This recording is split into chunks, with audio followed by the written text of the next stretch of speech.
Good afternoon. Assumedly it's your afternoon or evening.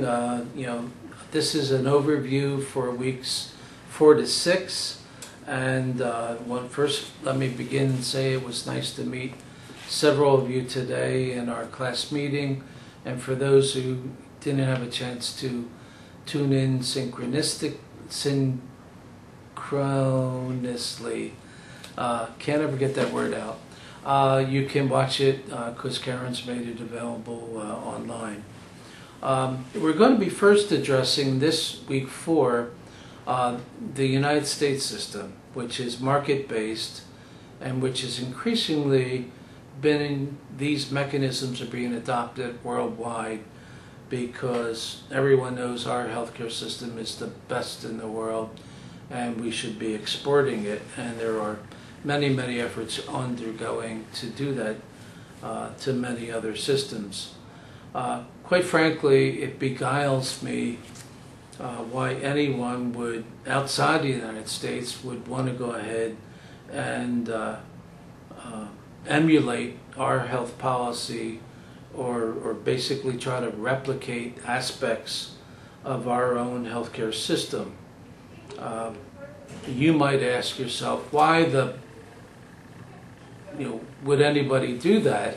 And basically, we're looking at $2.6 trillion in expenditures last year, which is 40% higher than any other system in the world, Canada or Germany, which comes up next.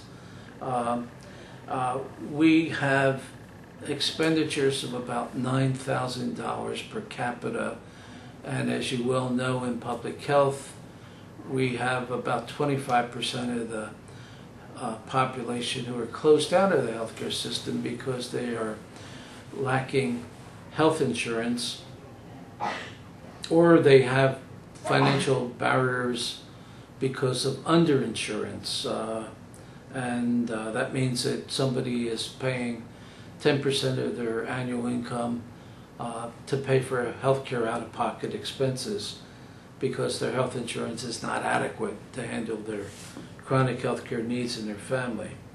The United States also has the highest inflation of any other country in the world. In other words, even if other countries of the world did huge investments in their healthcare system, they still want to be catching up to us because we're climbing at a very high rate.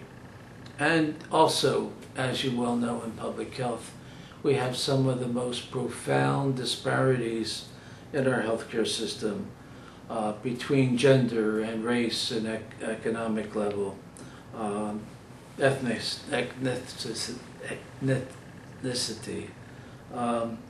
So this is really a problem, and again, as people look at what's going on in the dynamics of health policy coming out of Washington or in the state houses, where you have significant contraction in the public sector, and in the private sector, people who are employment-based health insurance, we're finding out that there's growing out-of-pocket expenditures that is a real problem.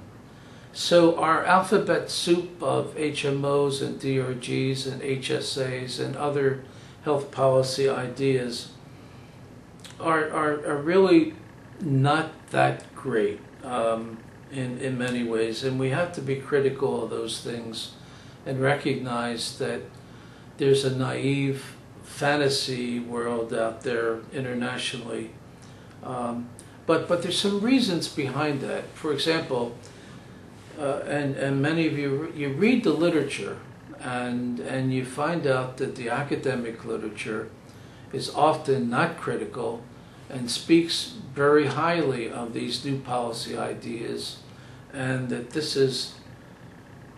they sound academically fantastic, but the uncritical aspect of it is people don't understand that the operationalization, say, of managed care is that it does not contain costs. It does not make people healthy. It's applied only to middle-class people for the most part who are not beset with the range of health issues that seniors and poor people have. And we also don't see in our literature much revelation of all the vested interests behind these issues. Yes. And that's why if you look at the article in the International Journal of Health Services that I sent out to you, authored by yours truly, it's important to look at the vested interests behind these policy dynamics and what really is the purpose of a market-based system. However, as I've seen through my work over the career in, say, managed care, you do need proper management, and you do need to be able to go ahead and implement policy, and that's what I want you to look at in these other international systems. As we go on after the U.S. system, we're going to be looking at the Soviet Union. Now, the Soviet Union gives you another disaster in the making, not just in terms of what was there under communism, but now as they're moving toward a market-based system, and you see the phenomenal issues that they're facing. But look at the structure and the rational basis of from primary care up to secondary care and tertiary care in some of their scientific achievements.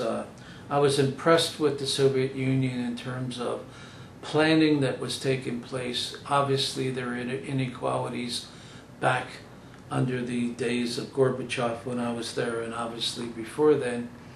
But you get the sense of the development now to the market base. Then we're going to come back to the National Health Service in England. And the point that I want to make on that as you read there in terms of recognizing the devastation by Hitler's Luftwaffe.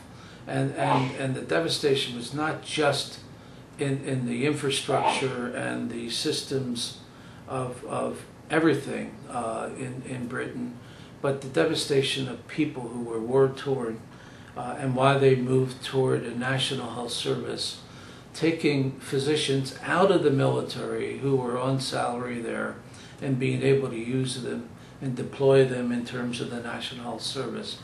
Pay attention to those historical and cultural forces that give you the system evolution. Then we'll be coming back to looking at the national health insurance schemes of Canada, Japan, and Germany. Effective national health insurance that were good models that are working pretty much to the population's satisfaction. As I mentioned in class today, clearly they have issues of access, cost, and quality that they're working on. Clearly they have political dynamics that are going on, but they're good models to consider. So look at these next few weeks and look at structure and the organization, financing, and delivery of care, and try to do that integrative learning to do the compare and contrast and have a good time with it too. Thank you.